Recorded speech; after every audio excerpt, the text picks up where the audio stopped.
on, my beautiful people? Welcome to Embrace the Journey podcast. I am your host, Alexis Forteza, and we got another guest, you guys. This is going to be a guest pod, and you already know it's going to be a two-part. If you all see the caption or the title, it's a two-parter.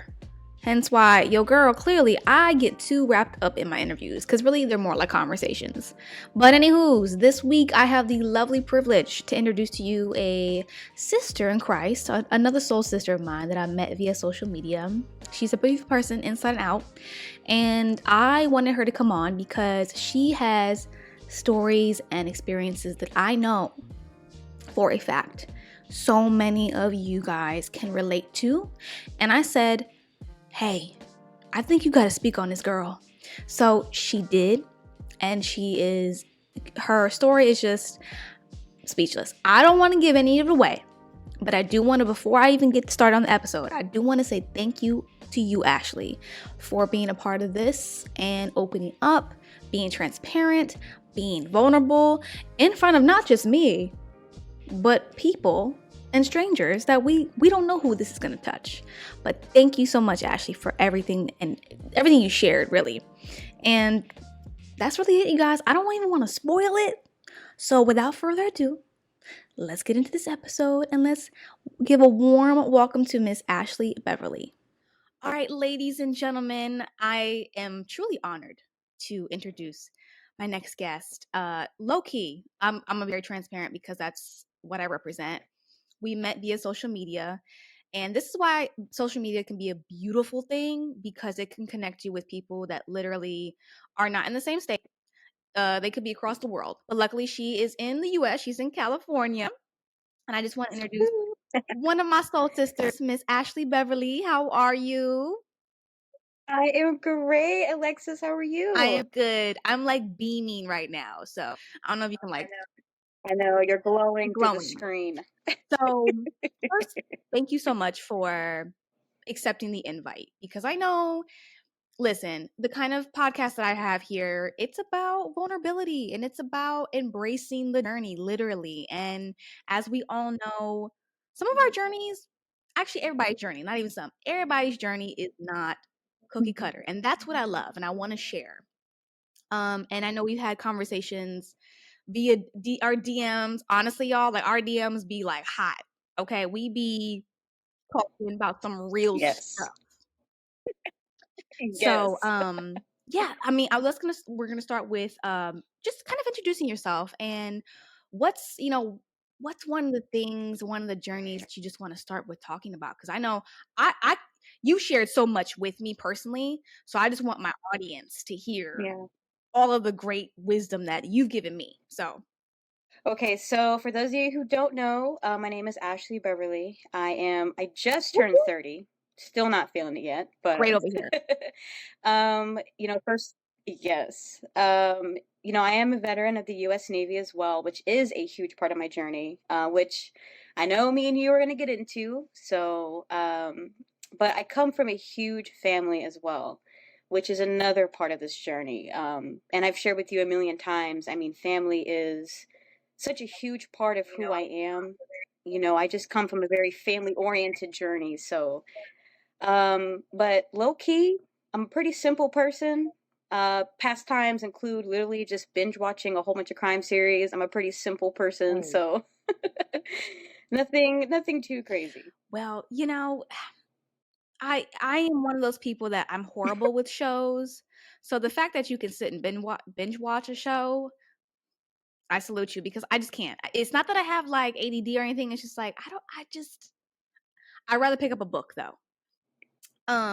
So yeah, and of course, whatever you're comfortable with, you can express. I know we've had personal conversations offline about your family and some of the things that you've gone through, which are hard, and it's actually very common. I think, but a lot, again, people don't want to talk about it because it is a sensitive topic.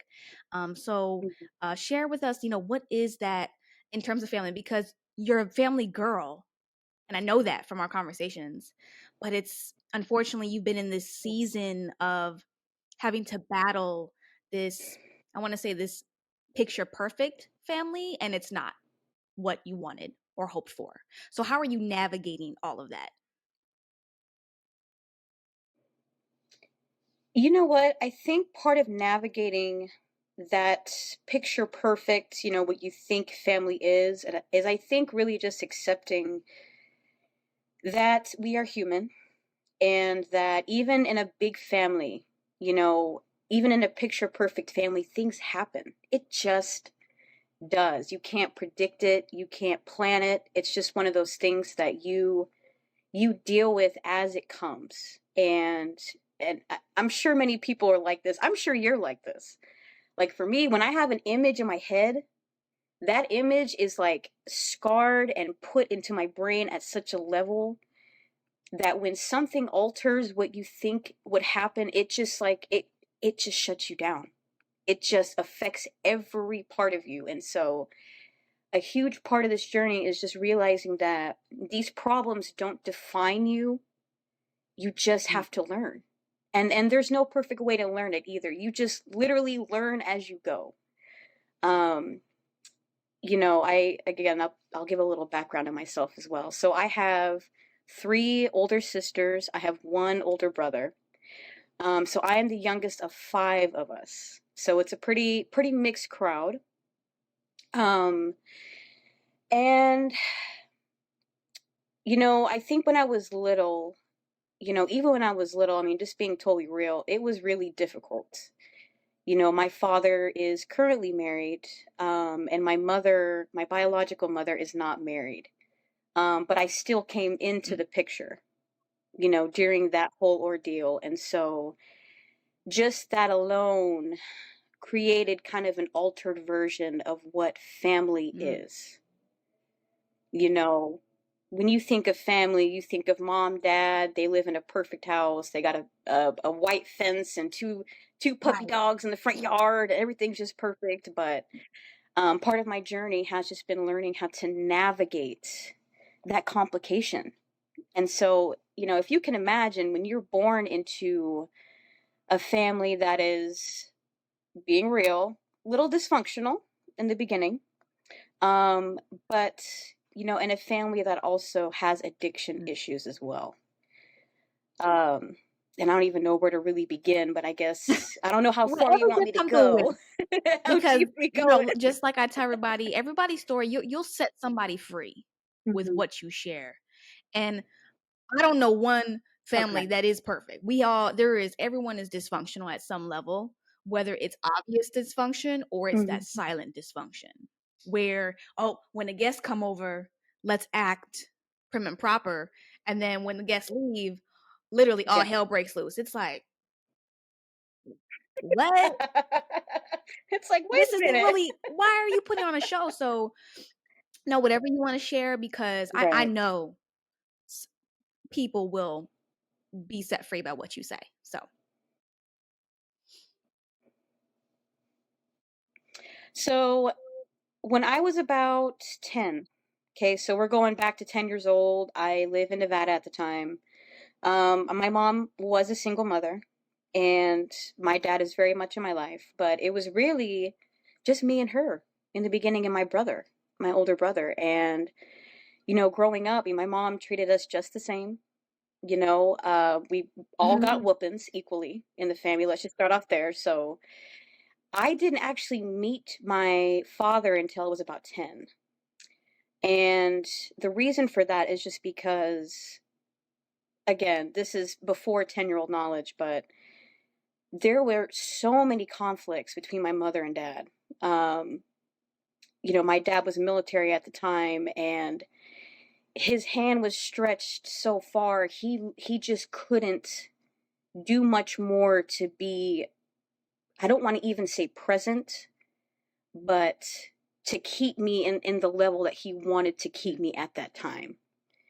And I mean, typical child support fights, wanting to see me more. All this was going on behind the scenes when I was a child. I had no idea. So when I met my father for the first time when I was 10, it just, I literally want to say it's supernatural. It was like this crazy, I just know who this man is in my life. I know who this is. He looks just like me. I look just like him. And that was also the first time I met my sisters as well. my two older sisters. So I was, and my other mother. I call her my Oh, bonus mom, by the way. I don't call her my I stepmom. I use love that. bonus Your mom because bonus she is a mom. I bonus mom. love that. My bonus mom. Yes. It's like, she's always taking me under her wing. And so I remember the first time we all met each other. When I tell you guys, it was like it just happened so fast. My sisters and I literally right off the bat just started playing with each other. Didn't even know each other, and we started to play. So that was the beginning of our current relationship now. So it's a relationship of about Wow. 20 years, so it's just been a very interesting beginning to our family history for Right. sure. So, my, excuse me, goodness. So from that point on, when I was 10, again, my father lived in Japan. He was stationed in the military. He was stationed there for, I want to say, about 8, 9 years. And so part of my journey with our family is me traveling to go see him and my family every That's really summer. cool. Like, not to interrupt, but I feel like, man, like military, there's definitely an aspect of it being very hard being a military child. But I think one of the cool things I've always like enjoyed Yeah. hearing is I'm like, wow, you get to live in a different country. So, but I understand that's hard because your dad is not around the corner. You had to literally book a 20 something hour flight. I'm assuming it's 20 something hours. So, I think it was like 10 to 12 okay. hours, I'm pretty sure. So it Whew. was a pretty it's pretty hard for a Right. 10-year-old, one of her first, second flights is like a 12-hour flight all the way to Japan every summer. But yeah, that was just part of my history, just flying to see them every summer. And we traveled to Korea. We've been to Singapore. We've been to Thailand together. So part of our, and I want to say it still stands today, part of our relationship is we just love, part of our love language and spending time together, I think, is just Mm, traveling. I think that's really the foundation of how we grew as a family is we just love to explore. Like we are an exploring family. And I actually at the time, so I'm seeing my father every summer, seeing my father every year. But I lived in a very tiny town called Mammoth Lakes, California, which for those of you who do not know, this is 2012 and before. Population, I don't even want to be as generous and say ooh, 10,000 people. This town was this big. Super small. Okay, big as my ooh. pinky nail. Super, super small, like middle of the Sierra Nevada mountains. And it's your typical ski and snowboard resort area. Very small, very outdoorsy. And that was where Mm, me and my mom lived at. We just lived there. And it was just eh, okay. I'm gonna about to keep diving in here because I'm trying to unload the keep going. layers here. Imagine a little black girl in a city primarily white and Latino. Growing up, because my father was very far, um, people for a very long time, for most of my life, thought I was adopted. They just assumed that he was not in my life and that my mom had adopted me. And I grew up with a lot of the stereotypes. I'm a black girl. I must be all these different qualities. I must be attention seeking and crazy and all this stuff. And it just created this feeling in me as a child that I need to either be one Mm, or the other. I need to either choose to be a black girl and live in that, or am I going to be able to kind of add in that my mother is a white woman? So my identity always from that time was very right. mixed, was very mixed. And so part of my identity today stems from I'm going to live my life as a black woman. I am a black woman. I stand in that, period. It does not matter what people say. They can think I'm adopted or whatnot as a child, but I stood as a Black woman in a school that maybe had 5 Black women as, total. Literally, school of 300 Wow. people, maybe 5 total. Um, so growing up, and I know that me and you have talked about this separately. This is me and you privately offline. But a majority of my life, beginning again with my mother, was very abusive. And just to clarify, I was not personally abused, but my mother was for many, many years. Father was far away. He could not get me. He was kind of bound by the law at that time. My mother just had to keep me. I couldn't really escape it at the time. As far as I can remember, my mother was dating literally, I think every partner was abusive. First husband, I remember just him. I mean, I don't want to give details, but I guess we're going Whatever there. you, hey, So the more I'm very much a context girly, so so I'll give context, okay? So, single mother, growing up, I remember shoes being thrown. I remember just arguments every single night. And all my siblings, again, I'm the youngest, so all of them were older and they were out of the house. So it was just me and my mom. And just shoes being thrown, arguments every single night, literally every single night. And I just felt so alone. I just felt so alone. And it created this feeling in me like, I just wish I could do something and I can't because I am a 10, 11-year-old kid. I don't know how to defend a grown man doing these things to my mother. You just don't know what to do. You're stuck. All kids at some point, they find a way to cope.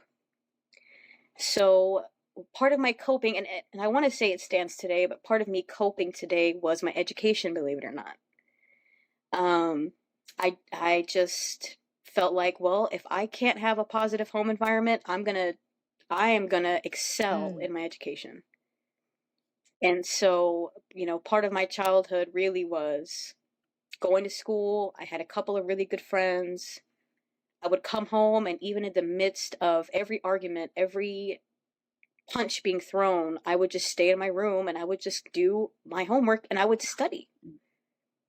And that became a comfort for me. Was like, if I can't control what's going on in my household, at least I can control how successful I am. So from a very young age, my coping skill was school. When I tell you I was your typical class A nerd, people asking me to help them with their tests, their homework, right. that was me. That was who I became in school. Never had any boyfriends. I was like straight class nerd. But in terms of the abuse, it just continued, and it got to the point where the last major altercation I remember from memory was, it was just your typical night. Mom's alcoholic boyfriend just got a little too drunk, and my mother was injured to the point where I had to call 911. Bleeding all over the floor, and I just called 911. Eventually, in my little 10-year-old stature, petite 90-year-old little girl made excuse my language, a grown-ass man just get out of the house. Just made him leave. I didn't know what else to do. I was like, I'm going to try to get this man out the house because if it goes any further, I may lose my mother tonight. That's a lot for a 10-year-old to Made him leave. decide. Like, I'm picturing myself as a 10-year-old, and I'm like, I mean, what do? You feel so helpless. So, wow. Yeah, I did. I just felt like in hindsight, I know it was God behind the scenes because it's not normal for a 10-year-old to think that way. it's not normal for a 10-year-old to call an ambulance because your mother's bleeding on the floor. Like, that's just not It's normal. not. And the It's fact not that you normal. found that out, how to do that, Yeah. I would be like, I know me as, I'd be like, okay, what do I, 911? If I wouldn't have not watched like certain movies, I probably would have not known what to do, you know? I don't think anybody knows what to do. I mean, it's just one of those things like, as a 10-year-old, you should be more concerned about, okay, do I want to wear this Right. pair of shoes and this bracelet, or do I want to Or can I watch get this away, like movie staying out a tonight? little bit longer, playing with my Right. friends? Right. Can I go see my boyfriend tonight? Like, can I Right. sneak out of the house? Like, those kind of things. Right. So, it just all happened so fast. I called 911. Ambulance came, and I just remember, I think after all of those years of abuse, for the first time, I had seen my mother truly frozen, if that makes any sense. I mean, I had seen her for years just navigate it, put on a brave face, stone faced a majority of the time, but this time I felt like my mother was just frozen in what Right. to do. And I think a part of her knew that she just could not continue to stay in this Right. environment. And so that next day, we got our stuff and just left. We just packed What I what would we say, you got the could. hell up out of there. That's for sure.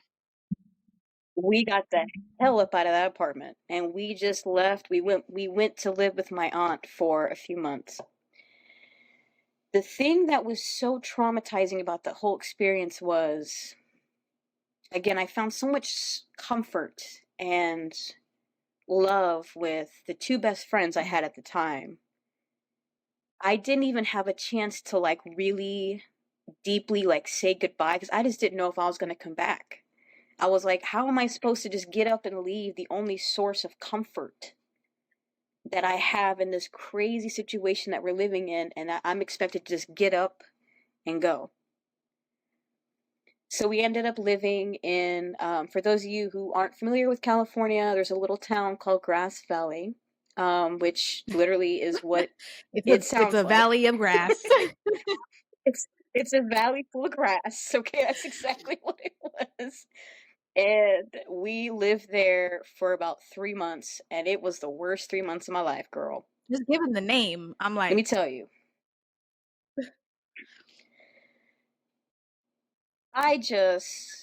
We went there, we lived there for about 3 months, and I had no friends. I was just uprooted into a new school. I don't even know anything about the material we're learning about. And so now, that was sort of the beginning point for me of just felt like I was going into like a depression state. I was like, I don't know how I'm supposed to just move on. At this point, I mean, my mother and I really haven't had conversations about how we're going to cope. We just sort of yeah. went, right? There was no sit down conversation that was like, hey, I'm really sorry about what's going on. I'm really sorry. I hope that you can forgive me, but we're just going to move on. We have never to this day had one Wow. conversation about that. It was always just, we're just going to go and just deal with it. Right. Just Just deal kind with of it. what a lot of people do, right? It's very normal where Yeah. something happens and they're like, you know what? We'll just keep on moving, keep on hustling, and it's like at some Yep. point, all of that stuff. The analogy that I use a lot of times is like a suitcase. You just stuff it in the suitcase, but you keep bringing the Hmm. suitcase. The suitcase gonna go with you, It's going to come with you, but right? at It's some always with point, you. Hmm. it's like that suitcase is gonna stare right back at you and be like, "Hey, can you open me? I'm busting at the seams." Like literally the zipper's about to fall off and you put one more shirt in the suitcase and it's Right. going to fly open. That's what my mental health journey began was that Yeah. suitcase. And all that terror, that abuse that I had to watch, it just never got Right. dealt with. I mean, to this day, I think the only source of relief was my dad and my family.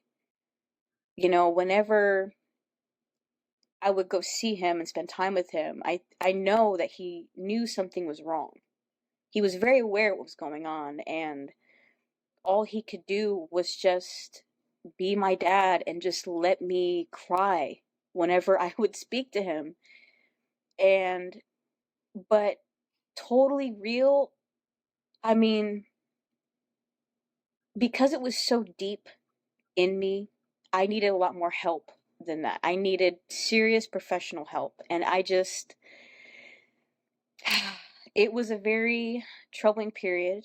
Um, so fast forward, mom and we moved back to town and we go right Oh gosh. back. So now we're at a point where, so we just left, uprooted our whole life just to come back to the same place, and nothing has changed. But thankfully, it was not long, I would say probably about 6 months, we finally, just her and I, got into our own apartment, away from all of that. And I think one of the best memories of, I think my mom and I kind of finding our freedom is I remember the smell of fresh paint. It was a brand new place, just built. We were the first people Mhm. to live in that place. And I remember the smell of fresh paint. And for some reason, it was just one of those smells, that memory that just Scent is stuck with very me. important. Let me tell you. It just does. It's one of those things that just sticks to you. And I just felt like, I was 14 years old now. And I just felt like me and her could finally begin just being free, of all of that. And so I began high school, and things changed, but I guess they didn't change the way that I thought. So, my mom was still seeing this man, even though she had her own place. So things Mm. changed, but they didn't. We had our own place, but they were still seeing each other. And eventually, I would say probably about senior year of high school, they decided to really end things. I think my mom had finally, some event to this day, I don't know what exactly happened, but it just ended. It just ended, and so again, here I am now, 18 years old, and I feel like we are finally Right. You're free. like, maybe I can We breathe are now. finally free. I was like, listen, if there was any 18-year-old kid that was excited to get out of town and just start over, it was me. But those emotions still didn't get Right. dealt with. These emotions still got kind of buried down. So when I was 18, I went to live with my dad, and that's where I began college. This was back in 2012. Here I am now. I'm about 19. I feel like I am the hottest 19-year-old on the planet. And there was one conversation with my dad that happened probably later that college year. And he was like, "Do you ever want to think about joining the Navy?" And I was like, I never really thought about it because it just wasn't something that I wanted Right. to do at that time. But, I just felt like I want to establish my own life. And so I took his advice. In 2014, Who I who joined the that Navy. And I was always so, curious. I'm like, I wonder how that happened. So now I know. Yay. See, I'm learning. Listen, I'm learning just like my listeners too. So yeah, no, girl, listen, I'm still learning too. This is, looking back now, even 10 years later, right. I'm still learning. But so 2014, here I am, brand new U.S. sailor, and I get stationed here in California. And I was stationed in Southern California, and that was probably the best period of my life. That was really the first time in my life where I was like fully able to take control of how I was feeling emotionally and Right. really deal with it, because I didn't have anything to fear at Mm. that point. I don't have to fear mom's retribution. I don't have to fear getting in trouble. I could finally open myself to just trusting that if I Right. get help, I can take control of the help. And so one of the first sessions, this is a funny story. So one of the first sessions I really went to, right? So, she was an older lady. I mean, she had to have been in her 70s, right? Sweetest lady on the planet. And the moment she saw me, okay, first session with this lady, she's like, there's a lot more that you're really not Hello. telling me. And I'm thinking to myself, like, um, what are you talking about? She's like, well, I can tell you have a lot of emotions that you're not dealing with. So she's like, we're going to deal with them right now. You're like, Like, wait, did okay. I sign up for this quickly? Wait a second. I was I was like, I didn't sign up for you to judge Right. me, ma'am. Okay, I signed up for a therapy session.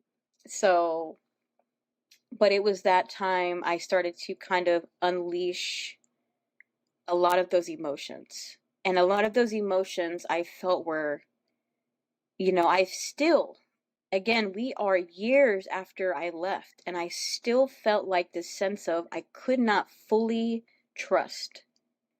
There was a part of me that felt like I can't really trust people. I had a really hard time trusting people. Um, Not even her, someone who is a paid professional. I still couldn't fully Mm. open myself up. And so we started kind of unleashing a lot of these emotions that I had buried of I felt helpless. Even as an adult, I feel helpless. I feel like I'm not Mm. worth it. I feel like I'm especially not worth it now that I am an adult. You know, I felt empowered as a child, but as an adult, it transitioned to Mm. helplessness. And it really, when I tell you it took months for me to finally just crack the surface of these emotions. It took months for me Yeah. to do that. And mental health for me has always been, to this day, just a huge part of my life. Because I guess I just want to encourage you and anyone who is going to listen that these emotions are okay. There is nothing wrong with, even as an adult, even if you're 40 or you're 60 and you're still feeling these emotions, there is nothing wrong with finally addressing them when you're ready. It's a scary process. It's going to make you cry. You are going to be angry. You're going to be angry for a long time. But it is worth the journey. And I have to give credit where it's due. I could not have went through that process of dealing with it without God in the process. I could not have Hello. done it. Yeah. I could not. I literally prayed before the session. I was like, God, I could not have made it without him. I just couldn't have made it. I just couldn't have made it. I couldn't have really been where I am today No, without him. like that's beautiful because, and I know whoever, regardless of whoever listens, if you have a relationship with God or not, or have thought about it and is like, you Yes. think that he's, maybe you've had a wrong interpretation of him. When you partner up with him and do the therapy and do the self work, and then even take him Yep. along with you to your next things that aren't painful. Mhm. It just makes everything sweeter because I'm literally sitting here listening to your story and I'm like, the fact that you don't look or sound like what you've been through, that's the testament. You know what? Like I said, that is not due to my working. I mean, the power, again, this is not specifically just if you believe in God or not, but if you do, this is totally God's work. And it's just a huge part of my life. Overcoming, having to realize that you were not what you've been through, and that you can take control of your situation. You can take control of it. It's just a matter of what is the point for you as a person? What is your point and when you're going to make that choice? And I know it kind of sounds harsh when I put it like that. But for me, my point was actually just, I want to say about a year ago. And here's why. So, about a year ago, I got into a car accident. Okay. And I was not prepared. I did not have any finances. I was not ready for the repercussions. And I was just really, I was reckless. And I, again, got into a car accident and I ended up injuring myself. I had to get surgery on my hand because I had broke my thumb. And during that time, I just felt like I was all powerful. I felt like I had everything going together for me. Got past my whole situation, fresh out of the Navy. I thought I had it going on, and then this happened. And, I had to get my family involved to help because I'm like, I don't know what else to do. I don't know what to do. No one's prepared and don't even feel bad about that. Ain't nobody wake up and like, yep, I'm prepared for the work. Like, this happened today. I woke up today wanting my thumb to be broken. Yeah. I want an injury today, kind of thing. But so part of, I believe it truly was God's intervention, because that accident revealed to me that even then, this was over a year ago, there were still a lot of emotions and processes that I needed to change, that I had not changed since I was this big. It needed to be addressed then, or it was not going to be fixed at all. Those processes for me really came down to the fact that I felt like I needed to put up this image, right? That I had it going on, right? That I was like impeccable to life, that life was just perfect. But deep down, I still felt like,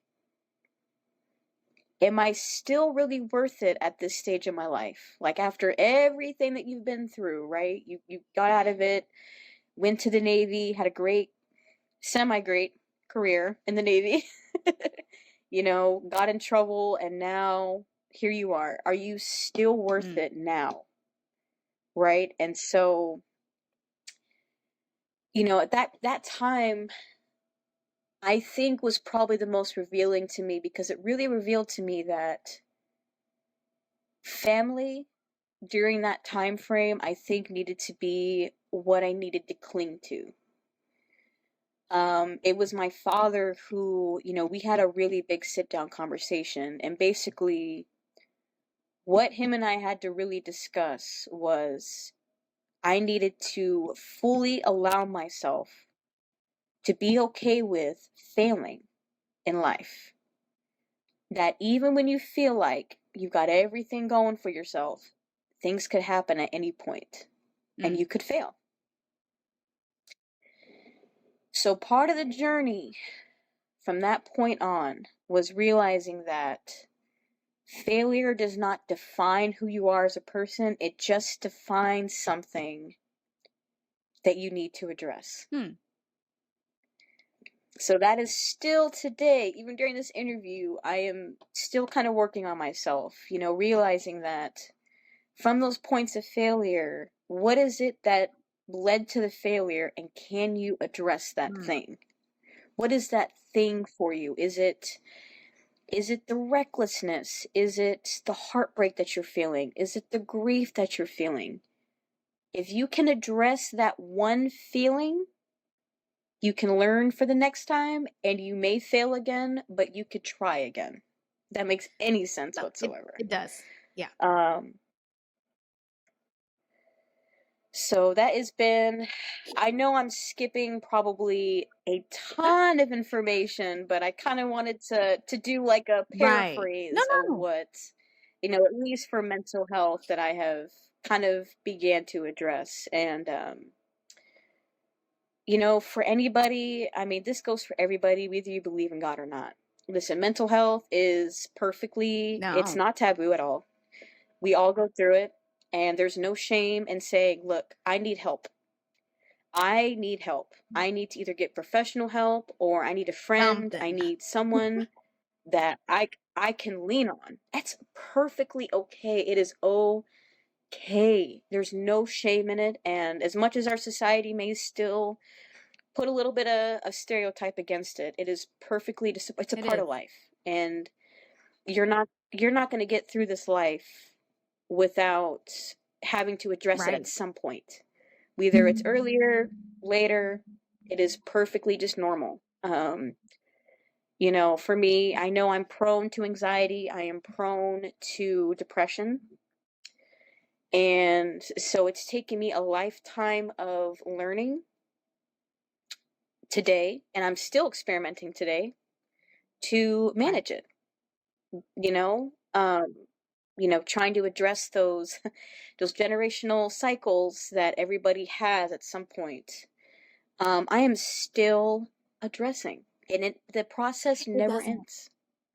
It is a life. It doesn't. And I It's a hate, lifelong process, I but don't know it's who worth it. started it, where it started, but maybe it was in 2020. I don't remember. I view life now Hmm. pre 2020 and post now. It's like a benchmark. I Right. just feel like people Hmm. think, "Oh, I've gone to therapy. I'm good. I can check that off my list of." And it's like, "No, baby, Right. because there are certain things that you will this is my belief because when you collaborate with God or whatever you believe in, somebody that's a higher power than you, when you collaborate, it allows that therapy session to mean more. You'll come in more authentically. Because Yeah. now, I hate to say it, Yep. now some people are using therapy to like look a certain way, like, oh yeah, I go to therapy, but your fruit tells me that you don't. So Hmm. just from you and how Yep. you're speaking and everything, I mean, you said so much. Thank you for sharing what you did because you literally, I can Yeah. hear that you've gone to therapy. I can hear that you're like, yeah, I'm sick of myself doing certain things and I gotta change. I call Hmm. it the when I'm tired of myself, that's when I decide to change. And it can be Right. anything from, you Hmm. know, an eating habit, a habit of being on your phone too much, Hmm. spending money. I mean, the list, Yeah. I am the queen of like when I first entered my faith, I always thought that my testimony slash issues weren't big enough for Hmm. the world to learn from. But it's the little things, man. It's the that also contributes to mental health too. You know, like how Yep. do you get validation? If somebody doesn't like your post, does your whole day spiral? Or, you know, Yep. Right. because Yep. go And ahead. it's nope. You're okay. Continue. I'm What sorry. I loved about your story, I learned so much. You have overcome, and I know still overcoming, because that's a big suitcase, girl. Yes. Uh, you dealt with identity issues. You dealt with a dysfunctional Mhm. family. You dealt with uncertainty. You didn't feel safe. From what it sounded like, you didn't feel safe your entire childhood, or you weren't. And if safety also means The old. stability, like yes, you went home, but you went home to lock yourself up in the room. And I love that you mentioned your education as an outlet because I think people we kind of glamorize the oh well the people that do drugs or have alcohol or have sex with everybody. Like sometimes it's like no, I'm gonna be an overachiever because I'm hiding and not dealing with something. So I love that you shared that because a lot of people do hide, quote unquote, behind their degrees, and the degrees might get you paid more. Hmm. Don't get it twisted, but Hmm. you Oh know, yeah. it always goes back. I always think of celebrities. They got all the money in the world, and they got some of the Yeah. most treacherous mental health issues. So All right, ladies and gentlemen, that concludes part 1 of this 2-part interview with Miss Ashely Beverly. I know she was dropping some good gems and she's got plenty more for you guys, but we're gonna have to wait for that till next week. So until then, I hope you guys digest this, listen to this again, share this episode with someone that you believe might be able to get some hope and some healing from this. That's all I ever ask. And again, all of the information is below from not only myself, but Miss Ashely Beverly as well. So make sure you go ahead and support her. Please do. And I'll catch y'all next week for part 2. Okay? Bye.